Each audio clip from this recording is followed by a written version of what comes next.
జెఫన్యా గ్రంథం 2వ అధ్యాయంలో చదువుకుంటారండి.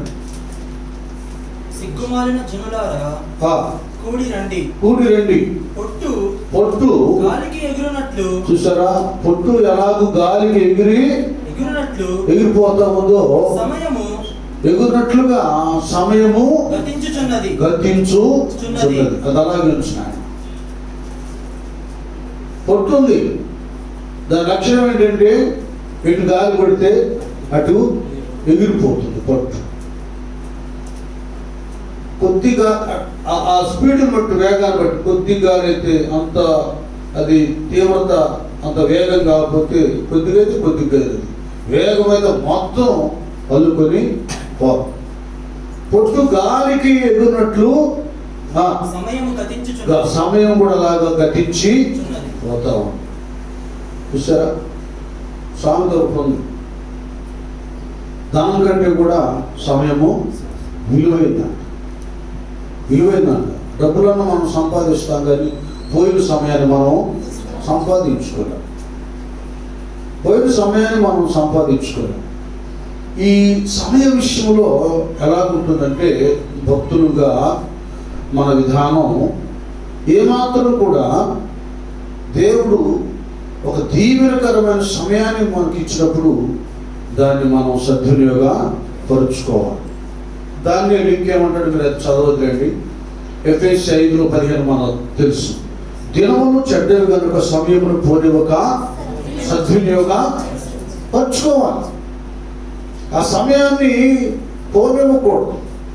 ఒక్కోసారి ఎలా ఉంటుందంటే దేవుడు మనకు అనుగ్రహించేటటువంటి సమయము ఏ గడిలో ఆ దీవెనల వర్షం కురిపిస్తాడో అది అందరికీ అర్థం కాదు. 32వ కీర్తనలో అక్కడ చూడండి, యెహోవా దర్శించినటువంటి కాలం. 32వ కీర్తన అక్కడ చూడండి, 5:6లోను యెహోవా భక్తులు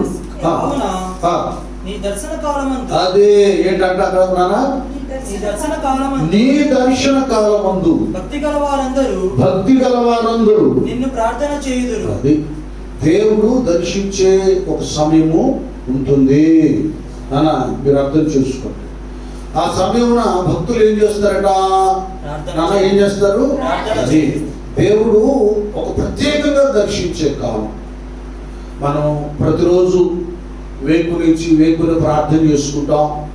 మధ్యాహ్నం ఇళ్లలో పనిచేసే మరి సహోదరి హౌస్ వైఫ్స్ కదా, యజమానులు డ్యూటీకి వెళ్ళి అలాగే పిల్లలు స్కూల్కి వెళ్ళినప్పుడు వాళ్ళు మధ్యాహ్న సమయంలో భోజనాలు అవన్నీ సిద్ధపరిచి ఒక సమయాన్ని వాళ్ళు కేటాయించి ప్రార్థన చేస్తారు. అలాగే రాత్రి వేళ కుటుంబ ప్రార్థన చేసుకుంటాం, పడక దగ్గర వ్యక్తిగత ప్రార్థనలు చేస్తాం. ఇవన్నీ చేస్తాం. ఒకటే, దేవుడు మనల్ని వెన్నంటి ఉంటాడు కదా, ఆయన మనకు సమీపంగా ఉంటాడు. అయితే ప్రత్యేకంగా ఆయన దర్శించేటటువంటి ఒక సమయము, ఒక కాలము ఉంటుంది. దానిలో జరిగేది ఏంటంటే అన్నిటికంటే ఒక భిన్నమైనటువంటి ఆశీర్వాదాన్ని, ఆధిక్యతను కదా, ఆయన వాగ్దానాన్ని ఆయన నెరవేర్చడము, వాగ్దానం చేయటము, బలపరచటము, ఏదో ఒకటి జరిగింది. అందుకే జ్ఞాని సొలొమోను ఆయన గడప యొద్ద కనిపెట్టుకుని ఉండాలి. చూడండి అసలు ఎంత మాత్రం అది ఎలాంటిదంటే మీ అందరికీ తెలుసు. యోహాను సువార్తలో 5వ అధ్యాయం ఎవరు చదవద్దని 40 చూడండి. అక్కడ ఒక బెతస్దా కోనేరు. ఈ కోనేరు విషయం ఏంటంటే ఆ సమయంలో ఆ కాలంలో దేవదూత వచ్చి ఆ గడియల్లో ఆ కోనేటిలో ఉన్న నీళ్లను కదిలించడం జరుగుతుంది. ఆ దూత వచ్చి ఎప్పుడైతే నీళ్లు కదిలించడం జరుగుతుందో ఆ సమయంలో ఎవరైతే ముందు దిగుతారో వారికి ఏం కలుగుతుంది? అది ఎలాంటి రోగి అయినా వెంటనే స్వస్థతను పొందుకుంటారు. చూడండి, అదృశ్యమైన దేవుడిచ్చే ఆశీర్వాదాల కంటే కనబడుతున్నటువంటి స్వస్థతల విషయం మనుషులు ఎట్లా వేగిరి పడతారు కదండి. మనుషులు ఏ విధంగా వేగిరి పడతారు ఇక్కడ అర్థమవుతుంది. ఇంకేమైంది పరిస్థితి అంటే కుంటోళ్ళు, గుడ్డోళ్ళు, ఓచకాళ్ళు, చేతులు కలవారు గుంపులు గుంపులుగా ఆ కోనేటి చుట్టూ పడిపోయి ఉన్నారు. చూడండి, అది శరీర స్వస్థత కనుక అంత గుంపులు వచ్చారు. అదే ఆత్మ సంబంధమైనటువంటిది. దేవుడు ముందు నా రాజ్యాన్ని నీతిని వెతకమన్నాడు. ముందు మనం రక్షణ పొందుకోవాలి. ఆ తదుపరి ఆయన శరీరాన్ని స్వస్థిస్తాడు. ఏమి కావాలో కదా, కూడు గుడ్డ గూడు ఇవన్నీ ఏర్పాటు చేస్తాడని యేసు ప్రభువు వారే చెప్పాడు. అరే బాబు, రేపటి గురించి మీరు చింతించొద్దు, మొదట నా రాజ్యాన్ని నీతిని మీరు వెతకండి. మీరు ఏమి తిందామా, ఏమి త్రాగుదామా, ఏమి ధరించుకుందా ఈ సవతాలు పెట్టండి. మొదట మీరు చేయవలసింది ఏంటంటే నా రాజ్యాన్ని నీతిని వెతకాలి. ఆ తదుపరి అన్ని కూడా మీకు అనుగ్రహించబడుతుంది అని ఆ ప్రభువు స్పష్టంగా చెప్పాడు. ఇక ఈ మాట జనాలు ఏం దృష్టి పెట్టడం లేదు, పట్టించుకోవటం లేదండి. ఈ కాడికి ఏంటంటే ఎక్కడికి వెళ్తే లబ్ధి దొరుకుతుంది, లాభం దొరుకుతుంది, నేను ఆర్థికంగా అభివృద్ధి అవుతాను, నాకు శరీరానికి స్వస్థత కలుగుతుందని వీటి కొరకు ఆరాటపడుతున్నారు, ఆతృత పడుతున్నారు. కానీ దేవుడు ఆయన భక్తుల కొరకు దాచాడే ఆశీర్వాదం అస్సలు దాని మీద దృష్టి కానీ నమ్మకం కానీ జనాలకి లేదు. మనకు తెలుసు కదా. ఇప్పుడు చదవండి 31వ కీర్తన, అలాగే కొంచెం 31వ కీర్తన 18-19 వచ్చిన అన్నది ఆయన భక్తులకు 31వ కీర్తన ఆయన దాల్చించిన మేలు ఎంతో గొప్పదని 31వ కీర్తన ఉంటుంది చూడండి. 19 నీ యందు భయభక్తులు గలవారి నిమిత్తము నీవు దాచి ఉంచిన మేలు అది చూసారా, ఎంతో గొప్ప మేలు దాచాడు. భయభక్తులు కలిగి మనం సరిగా ఉంటే. ఆ తర్వాత ఇంకేమంటాడు మనం అక్కడ లైన్లో, నరుల ఎదుట నిన్ను ఆశ్రయించు వారి నిమిత్తము నీవు సిద్ధపరిచిన మేలు అదే దేవునికి స్తోత్రం. హల్లెలూయా. గొప్ప మేలు దేవుడు ఆయన భక్తులు దాస్తే వారు దాన్ని దృష్టించటం లేదు, దాని యందు నమ్మిక ఉంచటం లేదు. ఇక్కడైతే బెతస్దా కోనేటి దగ్గర గుంపులుగా పడి ఉన్నారు. కానీ ఎప్పుడు నీళ్ళు గదిస్తాడో దోతొచ్చి ఎప్పుడు దిగుదామని ఉన్నారు. కానీ ఇప్పుడు నిత్యము ఆ సమయం మందు ఈ సమయం మందు కాదు కదా. మరి ఆయన సేవకుల హృదయంలోని పౌలయ్య అన్నట్లు సమయం మందు ఆ సమయం మందు ఏం చేయాలి, సువార్తను ప్రకటించాలి. ఆయన అన్ని సమయాల్లో ఉండేవాడు, అన్ని గడియల్లో ప్రత్యక్షం అయ్యేవాడు. అడుగుడు మీకు ఇవ్వబడి అని చెప్పాడు. ఇన్ని చేయడానికి ఆయన సిద్ధపడితే ఆయన సన్నిధిలో కనిపెట్టడం కానీ ప్రార్థించడం కానీ ఆయన అభిషేక తీవ్రత ఏ గడిలో ఉంటుందని మనం 32వ కీర్తనలో చదువుకున్నట్లుగా కదా. ఆ భక్తుల్ని ఆయన దర్శించిన సమయం వాళ్ళు ఏం చేస్తారంటే ఆయనకి ప్రార్థన చేస్తారు. ఎప్పుడు ప్రార్థన చేయగలరు, ఎప్పుడు ఉండగలరు అంటే భక్తులు ఆయన సన్నిధానంలో కనిపెట్టుకుని ఉన్నప్పుడు. ఇక్కడ జరిగింది ఏమిటంటే ఈ దూత ఎప్పుడు గదిలిస్తాడు, ఎప్పుడు వెళదామని కాచుకొని ఉన్నారు. వినండి, కేవలం శరీర స్వస్థత కాదు. అక్కడ ఏం రాయగా ఆ నీళ్ళలో దిగేవాడు రక్షించబడి పరలోకానికి వెళ్తాడని ఉందండి. అక్కడ నానా ఉందా? లేదు. దేవుళ్ళలాగా అవుతారు, దేవుడు దూతలాగా అవుతారు, ఇలాగవుతారు, అలాగవుతారని ఒక్క మాట కూడా లేదండి అక్కడ.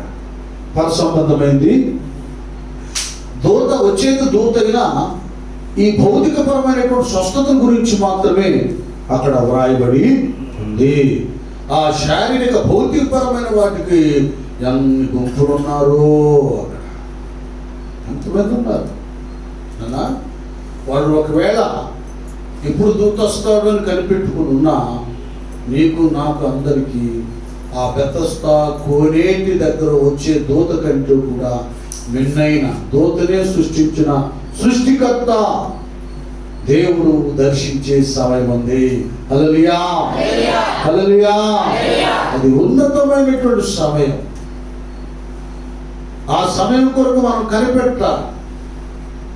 ఆ సమయం దాటిపోతుందేమో, ఏ గడియలో దూత వస్తుందో తెలియక అక్కడ కాచుకొని ఉన్నట్లుగా మనకి సన్నిధి ఉంది, మందిరం ఉంది. కొన్ని నియమ కూడికలు ఉన్నాయి. బుధవారం స్త్రీల కూడిక, అలాగే శనివారం ఉపవాస ప్రార్థన, ఆదివారం ఆరాధన, మరలా హోల్ నైట్ ప్రేయర్స్, ఇవన్నీ ఉన్నాయి. మీరు బాగా అర్థం చేసుకోండి. ఈ నియమ కూడికలు, ఆయన సన్నిధి కూడికలు ఏటిని కూడా మనము వ్యర్థం చేసుకోకూడదు. వేటిని కూడా మిస్ చేసుకోకూడదు, వాటికి దూరం కాకూడదు. ఎందుకంటే ఏ కూడికలో, ఏ ఆరాధనలో దేవుడు మనను కదా రెండంతలుగా ఉన్నతంగా దర్శిస్తాడో మనకి తెలీదు. ఆయన గడప దగ్గర, ఆయన ద్వారం దగ్గర మనం నిత్యము కనిపెట్టుకొని ఉండాలి. అది అవసరం. చెప్పలేం. ఆరాధనలో ప్రవచనం ద్వారా దేవుడు మాట్లాడతాడు, లేక వాక్యం ద్వారా మాట్లాడతాడు, ఒక ప్రత్యేక విధానాన్ని కలుగు చేస్తాడు. అది మనకి తెలియదు. ఆయన దర్శించే సమయం తెలియదు కనుక అక్కడ కనిపెట్టుకొని ఉన్నప్పుడు అభిషేకం, ఆశీర్వాదం, ఆ ప్రత్యక్షత, ఆ దీవెన మన సొంతం అవుతుంది. ఆధ్యాత్మిక పరమైనటువంటి ఈ సహవాసం కార్యాలు ఏవి కూడా మనం నిర్లక్ష్యం చేయకూడదు. యెహోవా కార్యాలను అలక్ష్యం లేక నిర్లక్ష్యం చేయవాడు శాపగ్రస్తుడని ఉంది. వాటిని మనం చేయకూడదు. అది దీవెనల గడియ, ఆశీర్వాదకరమైనటువంటి గడియ కదా. భక్తిహీనులతో నివసించుట కంటెను నీ మందిరములో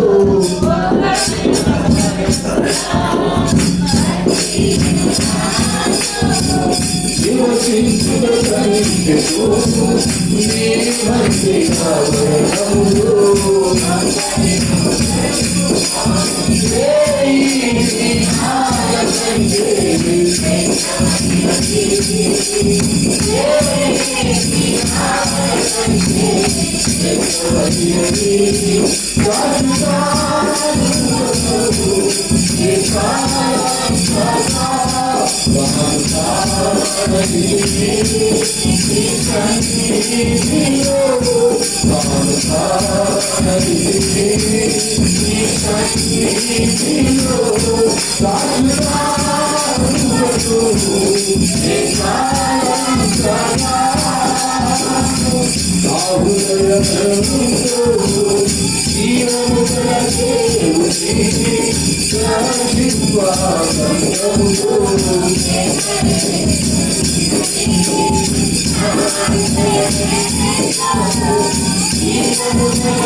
కనుక ఒక దివ్యమైనటువంటి సమయం మనకు అనుగ్రహించబడుతుంది. ఆ సమయాన్ని మనం సద్వినియోగం పరుచుకోవాలి. అజ్ఞానుల వలె కాకుండా జ్ఞానుల వలె జాగ్రత్త పడాలని నడుచుకోవాలి. ఇది అవసరం భక్తులకు. చాలా మంది మరి దినాన లాక్డౌన్ ఇవన్నీ ఎత్తేసేసారు కదా, రావచ్చు పోవచ్చు. బిడ్డలు మరి పాల్పాడు నుంచి మార్కు రాటి దంపతులు వచ్చారు, బిడ్డలకు వచ్చేసారు. వాళ్ళు అప్పుడే వస్తున్నారు. కొద్దిగా ఎప్పుడు అవకాశం దొరికితే ఆరాధనకి అప్పుడు వేగంగా వచ్చేస్తున్నారు, పక్కిళ్ళు కాదు కదా. మనోళ్ళైనా పక్కన ఉండేవాళ్ళు, కాలేజీలో ఉండేవాళ్ళు విశ్వాసులు, అది ఇప్పుడు కూడా చాలా మంది కలిగి రాలేదు. కానీ ఆ ఆసక్తి మీరు చూడండి, దుప్పి నీటి వాగుల కొరకు ఆశపడేట్లుగా దేవా నా ప్రాణం నీ కొరకు. అది దేవుని యందు ఆసక్తి, శ్రద్ధాభక్తులు అనేది, దైవ సమయాన్ని సద్వినియోగపరుచుకుంటాం అనేటటువంటి చాలా దీవెనకరమైంది. ఈ సంగతి అందరికీ తెలియదు. చాలా మంది మార్తలాగా అయిపోయారు కదండి. మార్త పిలిచింది కానీ యేసయ్య పాదాల దగ్గర చక్కగా ఆయన ఎంత సమయం ఉంటుందో ఆ సమయం ఆశీర్వాదం గడిగేది. నేను దీవించబడాలి, పరలోక సంబంధమైన బోధలు వినాలని మరియా యేసయ్య పాదాల దగ్గర కూర్చొని, అది ఏమైనా ఏర్పాటు చేసుకున్నామే, ఉత్తమమైన దాన్ని అది ఏర్పరచుకుంది. అది ఆమె యొద్ద నుండి అది తీసివేయబడదు. ఉత్తమమైనటువంటిది, ఆ ఉత్తమమైనటువంటి ప్రభువు యొక్క మంచితనం, ఆ దయ వలన అన్ని రకాల ఆశీర్వాదాలు వస్తాయి. శరీరానికి స్వస్థ వస్తుంది, ఆత్మకు రక్షణ వస్తుంది, హృదయానికి నెమ్మది కలుగుతుంది, ఏమండి మనసు ఆనందదాయకంగా ఉంటుంది. చాలా మందికి ఇది తెలియదు, సమయాన్ని సద్వినియోగపరుచుకోరు. ఇక ఇంటి పనులు, వంట పనులు, చాలా పనులు పెట్టుకొని టెన్షన్ పడుతుంటారు. ఒక దివ్యమైన సమయాన్ని దేవుడు ఇచ్చాడు, అది మనం సద్వినియోగపరుచుకోవాలి. ఈ బ్లెస్సింగ్స్ ఎలా ఉంటుందంటే, దూత ఎప్పుడు నీళ్లు కదిలిస్తాడో తెలియని పరిస్థితిగా హఠాత్తుగా పరిశుద్ధాత్ముడు ఒక ఉన్నతమైన ప్రత్యక్షతను కలిగిస్తాడు. మీకు అర్థం కూడా, ఇస్సాకి చెప్పండి ఎంతమంది పిల్లలు? ఎవరు? అదే యాషావు, యాకోబు. ఇకేమో కళ్ళు కనపట్ల, ఆయనకి పెద్దాడైపోయాడు. ఎప్పుడు దేవుడు పిలుస్తాడో తెలియదు కనుక వీళ్ళ ఆత్మీయులకి ఏంటంటే ఆశీర్వాదాలు, బిడ్డలకు ఆధ్యాత్మిక పరమైన అన్ని రకాల దీవెనలు ఇవ్వాలని చివరి గడిలో అదొక ఆశ. లోక సంబంధమైనటువంటి ఈ తల్లిదండ్రులకేమో, పెద్దలకేమో రేపు మాపు చచ్చిపోతాడనగా ఎక్కడెక్కడ ఆస్తులు ఉన్నాయో ఆ లాయర్ని వాళ్ళని పిలిపించి ఆ లావాదేవాలను రాయించి, పెద్దోడికి ఇది, చిన్నోడికి ఇది, నడిపోడికి ఇది అని వాళ్ళకంటే అది ఆస్తి. అవి ఉండొచ్చు, ఊడిపోవచ్చు. కనుక ఆశీర్వాదం ఉంది, ఆధ్యాత్మిక పరమైనటువంటి ఆశీర్వాదం ఉంటుంది. ఆత్మీయులు, అభిషిక్తులు బ్లెస్ చేస్తారే, అది చాలా ఉన్నతమైనటువంటి. ఒక చిన్న విషయం మీకు చెప్తాను. ఒక దైవజనుడు, ఆయన మేమిద్దరం కలిసి కొన్ని పెళ్లిళ్ళు చేసాం, సేవలో కూడా ఉన్నాం. ఆయన అంతకాలం సేవ చేసిన ఒక సొంత ఇల్లు లేదు, ఏ ఆస్తులు లేవు. అలా దేవుడు సేవ చేస్తుండేవాడు. కుమారుడు ఉన్నారు. ఎవరు కూడా ఈ ఆస్తి నీకురా, ఆ ఆస్తి నీకురా అనేటటువంటిది ఏం లేదు పాపం. అయితే ఇంకా ఆయన పడకలో ఉన్నాడు. చిన్న కుమారుడు కూడా ఎదురు చూశాడు. కుమారుడు వచ్చాడు, రానా నా దగ్గరికి, రానానని హత్తుకొని పెడదు, హత్తుకొని ప్రార్థన చేశాడు. చనిపోయాడు. వాస్తవంగా మామూలుగా అయితే ఆ చిన్న కుమారుడు అంత టాలెంటెడ్ కాదు, అంత ఉన్నతమైనటువంటి ఇంకేదేదో ఉన్నవాడు కాదు. తర్వాత అతను తన కుమారులు, ఆ సేవకుని కుమారులు, కుమార్తెలు అందరికంటే కూడా చిన్నాడైనా ఇతను దేవుడు గొప్ప వరాలు ఇచ్చాడు. ఒక అద్భుతంగా స్వస్థత వరం కదా, ప్రవచన వరం, ఉన్నతమైన వరం ఇస్తే మన తెలుగు రాష్ట్రాలలో కాదు అనేక ప్రదేశాల్లో దేవుడి చేతిలో బలమైన సాధనంగా వాడబడుతున్నాడు. ఆయనే చెప్పాడు అనమాట, అయ్యా ఇది నాకు మా నాన్న ఏ ఆస్తి పాస్తులు ఏం పరిచయం కానీ నన్ను హత్తుకొని అభిషేకాన్ని ఇచ్చాడు. అందుకే దరిద్ర స్థితిలో ఉన్న నేను లేక ఏ వరం లేని నేను గొప్ప వరాలతో ఇటు ఆర్థికపరమైన ఉన్నతమైన స్థితిలో స్థానంలో నిలబడటానికి ఆశీర్వాదం నాకు సహాయపడింది, దోహదపడిందని సాక్షిస్తున్నాడు. అయినా దేవుని సన్నిధానంలో దేవుడు మనకు పంచే ఆశీర్వాదం ఏమంటాడు 31 కీర్తనలో, అది ఎంతో గొప్పది, అది గొప్ప మేలు ఆయన భక్తులకి ఆయన సన్నిధిలో కనిపెట్టుకునే వారికి దేవుడు అనుగ్రహిస్తాడు కదా. మీకు తెలియదు కాదు, ఎక్కడ దాకా ఎందుకు ఏలియా చుట్టూ తిరిగాడు ఎలీషా కదా. ఏలియా చుట్టూ తిరిగాడు ఎలీషా. ఎప్పుడు ఆయన జీవితంలో నీకు ఆ రాజు తెలుసు కదా, లేకపోతే ఈ ధనవంతుడు తెలుసు కదా, ఆ మంత్రి తెలుసు కదా, నాకేదన్నా ఇప్పించదు కదండి, పొలాల స్థలాలను ఆశించిన వాడు కాదు. అసలు ఎలీషాయే భూస్వామి అయ్యుండి 12 అరకలు అన్నమాట, 12 అరకలు కలిగిన భూస్వామి అయ్యుండి దేవుడు ప్రేరణ మేరకు ఏలియా సేవ కొరకు అభిషేకించగా దుప్పటి ఏయిగా మీద వస్త్రం అన్ని వదిలిపెట్టి కదా ఆ 12 అరకలను ఎరగొట్టేసి ఎడ్లను వధించి దేవుడు నన్ను సేవకు పిలిచాడని గొప్ప విందు చేసి తల్లిదండ్రులను ముద్దు పెట్టుకొని ఏలియాను వెంబడించాడు.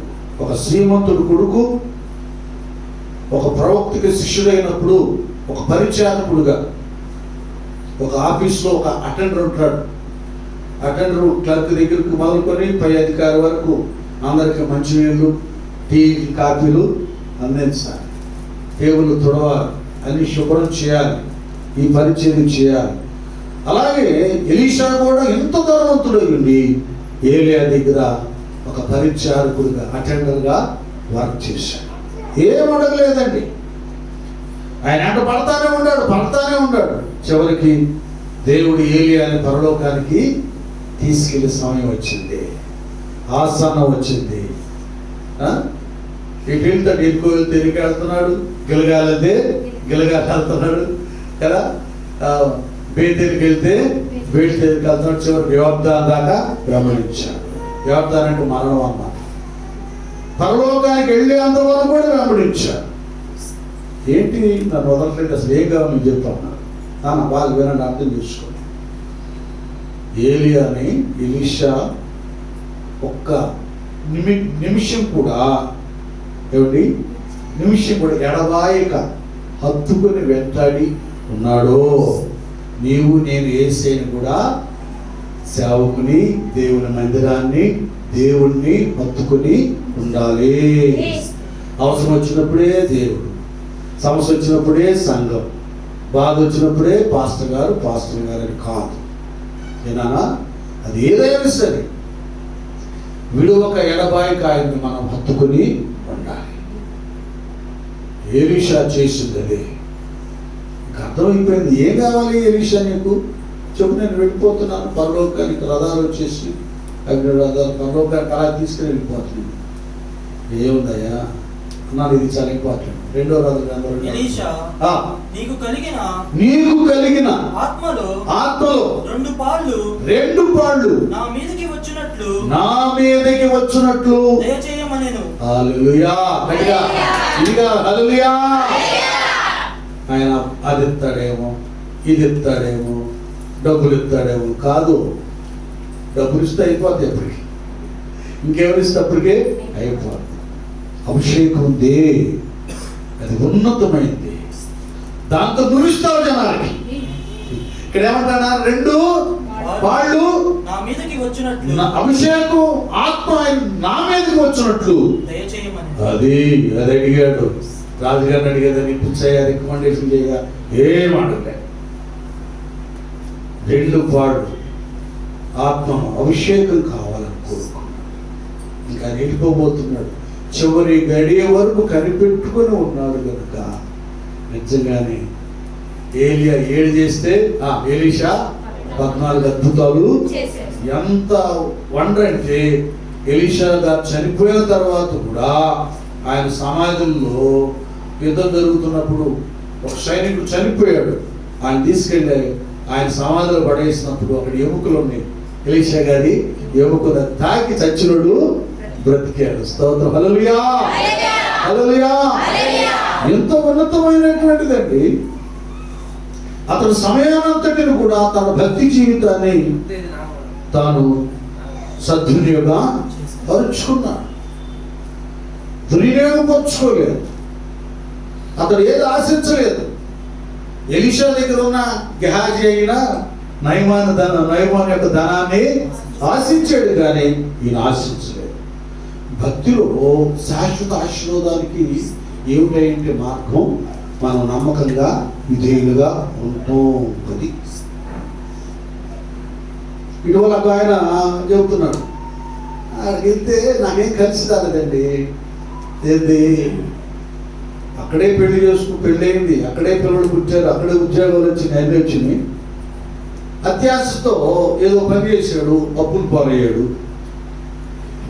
అప్పులు తీరాలంటే ఒక స్థలం ఉన్నది, అమ్ముకోవాలి. దానికి ఏం బేరం రావట్లా, దానికి సరైనటువంటివి లేవు కదా. వాళ్ళు వెళ్ళారు, కానీ తర్వాత వీళ్ళు ప్రార్థన చేస్తే నాకు అది అమ్ముడిపోయింది. అంటే ప్రార్థన కోసం డబ్బుల కోసం దేవుని అమ్ముడిచ్చింది. మనం ఎందుకు ఆయన అమ్ముడిచ్చేది? నిత్య జీవానికి వారసులము కావడానికి, ఆయన రాజ్య వారసులు కావడానికి. శ్రమలు వస్తాయి. ఏముంది 34లో నీతి మంతులకు కలుగు ఆపదలు, ఆయన ఏం చేస్తాడు? ఆయన వాటన్నిటి నుండి తప్పిస్తాడు. మనం ఏం చేయాలి? తగిన కాలం ముందు ఆయన మనలను హెచ్చించినట్లు ఆయన బలిష్టమైన చేతి క్రింద. భక్తి విశ్వాసం సేవ అనేది ఆస్తుల సంపాదన కోసం కాదు, ఆత్మల సంపాదన. విశ్వాసం అనేది మనం నిత్య జీవానికి వారసులు అవటానికి, కానీ దేవుడు మందిరానికి ఎక్కి డబ్బులు ఇస్తాడు, ఇల్లు బాగులు కట్టిస్తాడు అని కాదు. వాటి మీద కాదు, వాటి కొరకు కాదు మనం నమ్మకం పెట్టుకోవాల్సింది. నా విశ్వాస జీవితాన్ని నేను కాపాడుకుంటే, నేను నమ్మకంగా ఉంటే, ఆయనే మాను దినాహారం నేడు మాకు దయచేయమన్నాడు. ఏ సమయాన్ని ఏది కావాలది అలా. కాబట్టి దేవుని యొక్క ఆ సమయం దేవుడు మనకి ఇచ్చినప్పుడు దాన్ని మనం సద్వినియోగపరుచుకోవాలి. యెహోవా కార్యాలు నిర్లక్ష్యం చేయకూడదు. దేవుని మందిరానికి ఆరాధనగా, ఉపవాస ప్రార్థనకు కానీ ఎలాగ ఉండాలంటే ఆతృతతో పరిగెత్తాలి. శ్రద్ధగా నేను వెళ్ళాలి, ముందెళ్ళాలి అన్నట్లు ఉండాలి. గతస్థ కోనేడు చుట్టూన్నట్లుగా దేవుని సన్నిధిలో మనం ఆసక్తితో ఉండాలి. ఉండాలి. సరే, ఇస్సాకు కుమారుల గురించి చెప్పుకుంటున్నాం కదా, అక్కడికి వద్దామండి. సరే, ఆయన ఇక పెద్దడు అయిపోయాడు, ఇక గతించుకోబోతున్నాడు. ఇక పెద్దోడు ఉన్నాడుగా, చెప్పండి ఎవరు ఇస్సాకు కుమారుడు? పెద్దోడు ఎవరు? వేరే ఒక 2 నిమిషాలు 3 నిమిషాలు ముందు పుట్టుంటాడు. వయసు కావాలి కదా, కాబట్టి ముందు పుట్టాడు కాబట్టి పెద్దోడు అయిపోయాడు. బై లక్ ఏంటంటే జ్యేష్ఠుడికి హక్కు ఉంటుంది, అధిక స్వాస్థ్యం ఉంటుంది. అయ్యాడు, ఇక పిలిచాడు. యెషవా అన్నాడు, నాయన నేను నిన్ను ఆశీర్వదిస్తాను, కానీ నాకు తినడానికి తీసుకురావన్నాడు. తినడానికి అనగానే ఈ గడి అరణ్యం గుర్తుకొచ్చింది. అంతేగా, ఎందుకంటే వేటాడతాడు కదా, వేటాడతాడు, అది గుర్తుకొచ్చేసేసింది. అంతే, కొన్ని సందర్భాల్లో మనుషులకి దేవుని సన్నిధి గుర్తురాదు. ఏ గుర్తుకొస్తుంది? లోకారణ్యం గుర్తుకొచ్చింది. ఏమన్నా లోకంలో చూడటానికి కానీ చెట్లు, చేమలు, జంతువులు, పక్షులు అని ఉంటాయి, కానీ చూడటానికి వాటి ద్వారా తన ఆధ్యాత్మిక విధానానికి ఏ తృప్తి కలగదు. నీ సన్నిధిలో నాకు సంపూర్ణమైన సంతోషము కలదు. అమ్మగారు ఏంటుంది? ఎవరింది చెప్పండి? అమ్మగారు ఏ అమ్మగారు? ఇస్సాకు చెప్పరా? ఆ భార్య ఎవరు పేరేంటి?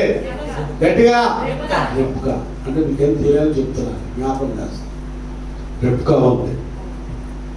ఇవేంటంటే తల్లి మనసు ఇక్కడ స్వార్థపూరితమైనది కాదు.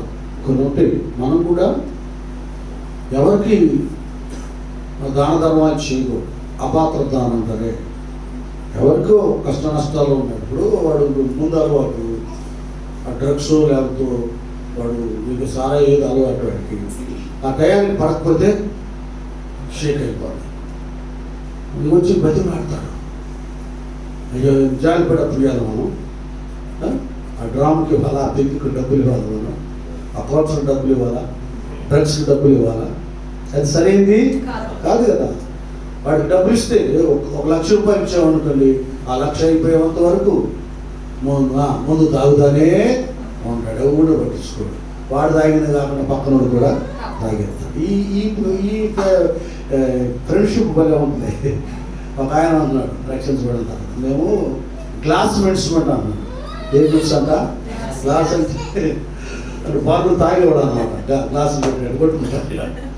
అది నవ్వు వచ్చింది ఆయన కూడా. మేము సేవకుడు క్లాస్మేట్స్ ఉంటాడు. క్లాస్మేట్స్ ఏంటంటే అప్పుడు చెబుతున్నాడు, ఎప్పుడు ప్రభువు నమ్ముకోకముందు ఇట్లా వెళ్ళి బాధలు తాగేవాడు ఏమన్నా. కాబట్టి అలా టాలకిస్తే కదా, కనకపు సింహాసనమున సునకము కూర్చుండా. అది ఈ దుర్మార్గులు అందరినీ రాజుల అధికారులు చెప్పి మంచి వాళ్ళందరినీ తరివేస్తారు, నాశనం చేస్తారు. కాబట్టి ఇది ఆలోచించింది రెబెక్కమ్మ అమ్మ, అది ఆలోచించింది. వీడి పెద్దోడికి బ్లెస్సింగ్స్ అని ఇచ్చామనుకో, వీడు ఇప్పటికీ 2 పెళ్లిళ్ళు చేసుకున్నాడు మాకు వ్యతిరేకంగా అన్ని స్త్రీలని. ఇక మమ్మల్ని మామూలు కాదు, చాలా అల్లాడిస్తాడు. కాబట్టి చిన్నాడైతే యాకోబు సాధువై గుడారంలో నివాసం చేసిన సాధు, భక్తి గలవాడు. వెంటనే వినిన వెంటనే, రే చిన్నోడా, ఏంటి పైన నాన్న మీ డాడీ బ్లెస్సింగ్స్ ఇవ్వబోతున్నాడు, నువ్వేమాత్రం ఆలస్యం చేయకుండా మన మందలో మంచిగా కొరిగినటువంటి ఒక గొర్రెను తీసుకొని సిద్ధపరచాలి. టక్క టక్క కట్ చేసేసి లేట్ చేయకుండా అన్ని సిద్ధపరిచి అన్నలాగా వేసుకొని వెళ్ళిపోయి ఇచ్చేసాడు. తిన్నాడు. అబ్బా మరి 100 కుమార్ అని బ్లడ్ చేశాడు. ఎదురా ఒళ్ళు చూస్తేనో వేషావు లాభన్నావు, స్వరం చూస్తేనో బ్యాక్ లాభం అని ఏదో చెప్పుకున్నాడు మొత్తానికి. ఏదేమైనా ఇక్కడ ఏంటంటే విషయం, కొన్ని సందర్భాల్లో కొన్ని మనం ఆతృత కలిగి ఉండాలి. కొందరికి అవి వర్తించుకోవడం, కొందరికి అది దొరకకూడదు. వాటి ద్వారా వాడు సంఘాన్ని నాశనం చేస్తారు. వెంటనే ఏమాత్రం ఆలస్యం చేయకుండా బ్లెస్సింగ్స్ అన్ని పొందేసుకున్నాడు. హల్లెలూయా, హల్లెలూయా. ఏమాత్రం సమయం వ్యర్థం చేసుకోకుండా చక్కగా బ్లెస్సింగ్స్ అన్ని ఇచ్చాడు. అంత అయిపోయినాక ఆచుకొని తీర్చుకొని అడిదిరిగి ఎప్పుడు వచ్చాడు. ఏదో నేను యాసేవాడు, కావరా ఇంకేం లేవంటే ఏమీ లేవు ఆయన అని అన్ని శాపనార్థాలు. అది దైవుడు మనకిచ్చిన సమయాన్ని మనం దాన్ని సరిగా సద్వినియోగపరచుకోకపోతే దర్శనం రాదు, ప్రవచనం రాదు, బ్లెస్సింగ్స్ రావు. అవి మనం పోగొట్టుకుంటాం నాన్న. కనుక దినములు చెడ్డవి కనుక సమయమును పోనివ్వక సద్వినియోగపరచుకోవాలి, ఆతృత పడాలి. ఆ సమయాన్ని మనం వదులుకోకూడదు. ఇంకంతే. అంత బ్లెస్సింగ్స్ని ఎన్ని పోగొట్టుకున్నాం, ఎన్ని పాకెట్లు మనం పోగొట్టుకున్నాం, చాలా పోగొట్టుకున్నాం.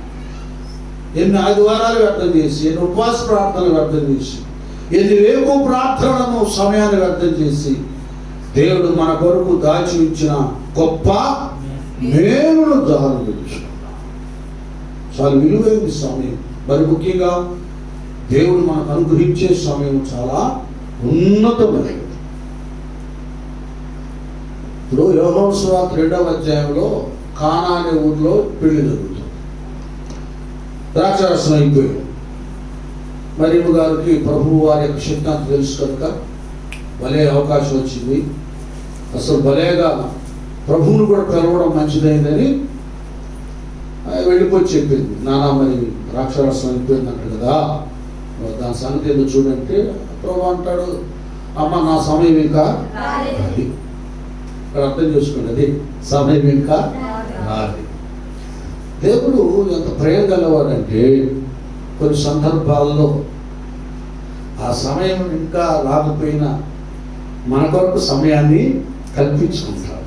స్తోత్రం, హల్లెలూయా. కొన్ని పరిస్థితుల్లో మనం చేసే సమయం ఇంకా రాకపోయిన కొన్ని సందర్భాల్లో ఎక్కడ దాకా తెర ఉన్నారు, డాడీ నాకు అది కావాలి, నాకు అది కొని ఇది కొని ఇది కొని ఇది కొని. మామూలుగా మనం అందరం పిల్లలు ఎదుగుతుంటే వయసును బట్టి వాడికి ఏం కొనిచ్చారు, బొమ్మలు కొనియారు, సైకిల్ కొనియారు. ఇంకా యూత్ అయితే ఇప్పుడు కాలేజీకి బస్సులో కష్టంగా ఉంది, ఏదో స్కూటీ ఏదో కొనిద్దాం ఉంటాం కొన్ని ప్లాన్ పెట్టి. వాడేం చేస్తాడు, నీకు శోధిస్తాడు, అల్లాడిస్తాడు. అంతేగా మరి బాబు మీ అబ్బాయి సంగతి తెలుసుగా, అల్లాడిస్తా ఉంటాడు. ఇంకేం తట్టుకోలే, ఇంకేం చేస్తా, మనం ఏదో వచ్చే నెల అనుకున్నాం కానీ ఇప్పుడే కొనిద్దాం. కొన్ని సందర్భాల్లో మన ప్రార్థన, మన విజ్ఞాపన, మన కన్నీటిని బట్టి రాబోయేదాన్ని ముందుగానే దేవుడు మనకి ఇస్తారు. కానీ ఆ సమయం అయినను యేసు ప్రభు వారు వారి కొరకు ద్రాక్షరసం అయిపోయింది. వచ్చినటువంటి బంధుమిత్రులు అందరూ వధువరులను దీవించవలసింది పోయి శాపనార్థాలు మళ్ళీ పెళ్ళికి వచ్చారు. ఏం అర్థంది వీళ్ళు ఎక్కువ ఉంటారు. వచ్చిన 100 మంది ఉన్నారనుకోండి, ఏదో బాగుందండి పెళ్ళి అయింది చాలు, ఏంది అన్నా మనకు ముఖ్యం, వాళ్ళే ఇంట్లో వండుకుందాంలే లేదా హోటల్ తిందాంలే, మనకు కావాల్సింది అని కొందరు అనుకుంటారు. అందరూ అనుకుంటారా దాన్ని పెళ్ళికి వచ్చాను, ఇది ఎక్కడో కాపురం కూడా వేరే పోయి నేను పెడతారు. అందుకేం చేస్తారంటే చాలా మంది పెళ్ళిళ్ళు భోజనాలు ఏ లోటు లేకుండా చేస్తారు. మంచి వంట మనిషిని చూస్తారు, అంతా మంచిగా చేస్తారు. ఎందుకు ఎవరి నోట్లు ఏముందో వాళ్ళ జాగ్రత్తలో వాళ్ళు ఉంటారు. కాకపోతే ఒక 50 మందికి ఎక్కువైనా వేస్తారు, 200-250 మందికి వేస్తారు. మిగిలితే ఎవరు కూడా పెట్టవచ్చు. అట్లా చేయాలి మీరు అందరూ. ఏదో 100 మంది వచ్చి 50 మందికి చేయగలండి, 100 మందికి సరిపోయిందంటగా 50 మంది పెట్టినారు. అన్నీ జాగ్రత్త పడాలి మనం. దేవుడి పిల్లలు ప్రతి దాంట్లో ఎవరు ఏరి పెట్టి చూపించుకోవడం. వాళ్ళకి మనసులాగే ఉన్నాయి అన్ని బాగున్నాయి. ఇక్కడ అయిపోయింది ద్రాక్షరసం. ఇంక అందరూ తెచ్చుకుంటా శాపనార్థాలు పెడతా పోతారు. సమయం రాలేదు కానీ ఆ ఇంటికి, ఆ దంపతులకు, ఆ కుటుంబానికి మేలు చేయటానికి యేసు ప్రభువు సమయాన్ని దాన్ని మార్చేసి కుదుర్చుకున్నాడు. నీళ్లను ద్రాక్షరసంగా మార్చాడు. అది ప్రభువుతో మనం ఉంటే, ప్రభువుని మన హృదయంలోకి ఆహ్వానిస్తే, ఆ పెళ్లికి యేసు ప్రభు వారిని తన పరిచారక శిష్యులు కూడా పిలిచారు అని స్పష్టంగా చూసుకోండి. తర్వాత పిలిచారు. అలాగే ప్రభువుని మన హృదయంలోకి పిలిస్తే, ఆయన మనలో ఉంటే, ఆయనకి మనం సమయము ఇస్తే, ఏమండి, నష్టాన్ని లాభంగా మారుస్తారు, కీడును మేలుగా చేస్తాడు, శ్రమను మహిమకరముగా చేస్తాడు. స్తోత్రం. హల్లెలూయా, హల్లెలూయా, హల్లెలూయా. నీ తోడు లేక, నీ ప్రేమ లేక, ఇలయోలయే ప్రాణి.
హల్లెలూయా.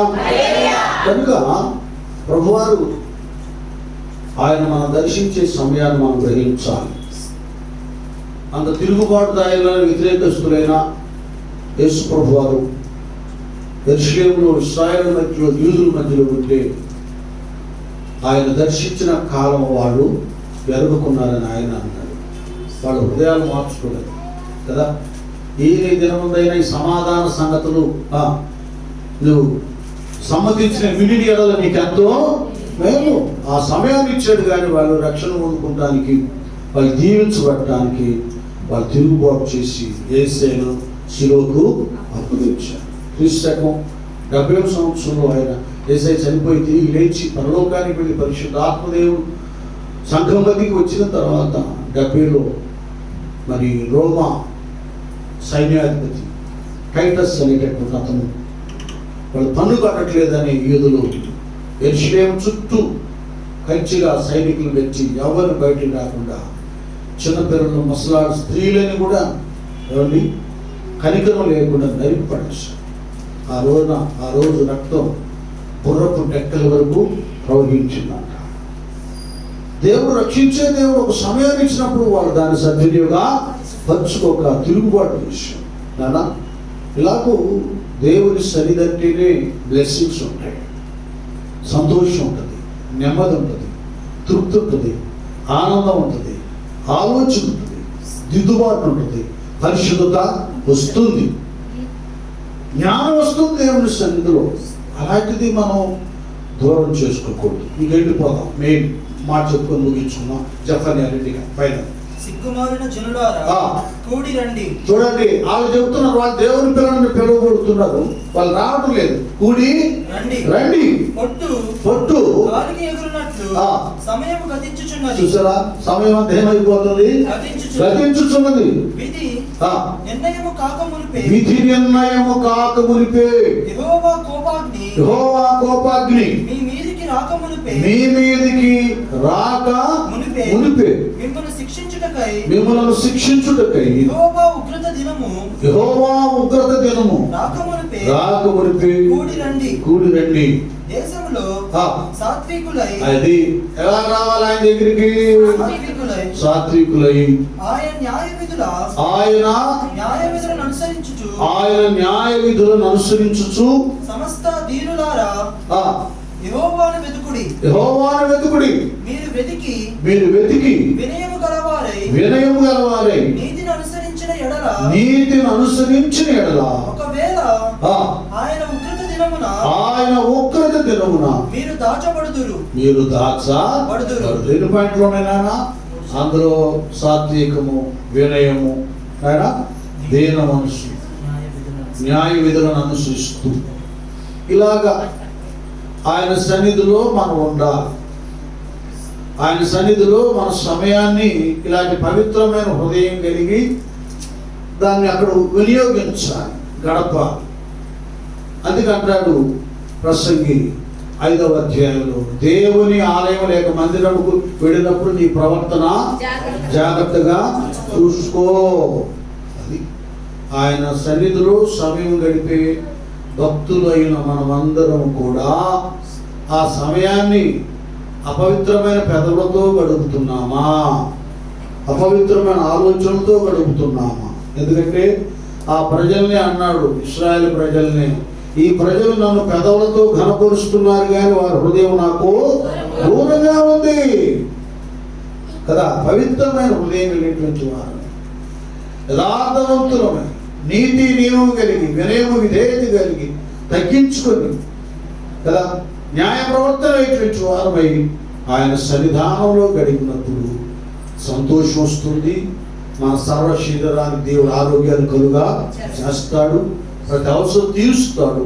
అంత మాత్రమే కాకుండా ఉగ్రత దినం నుండి మనం కాపాడి నిత్య జీవానికి వారసులుగా చేస్తాడు.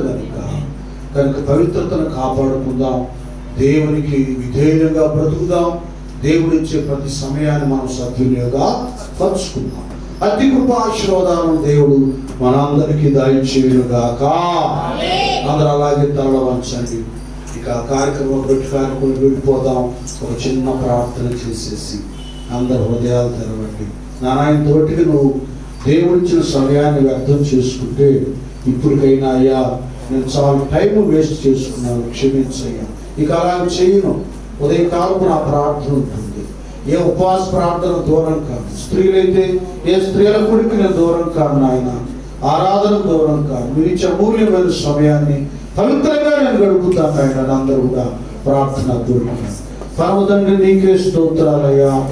ఈ దినాన నా తండ్రి సమయం ఎంత విలువైందో, మరి ముఖ్యంగా నీ సన్నిధి సమయం ఎంత విలువైందో మాతో మాట్లాడానయ్యా. తెలుసో తెలియకో మేము అలాగూ మీ సమయాన్ని వ్యర్థం చేస్తే క్షమించయ్యా. అప్పుడు మా కొరకు దాచి ఉంచిన గొప్ప మేలు మాకు అయ్యా సరిచేయండి. తదితర కార్యక్రమంలో మీరు మహిమ తెచ్చుకోమని యేసు నామమున వేడుకుంటూ ప్రార్థిస్తున్నాము తండ్రి. ఆమేన్.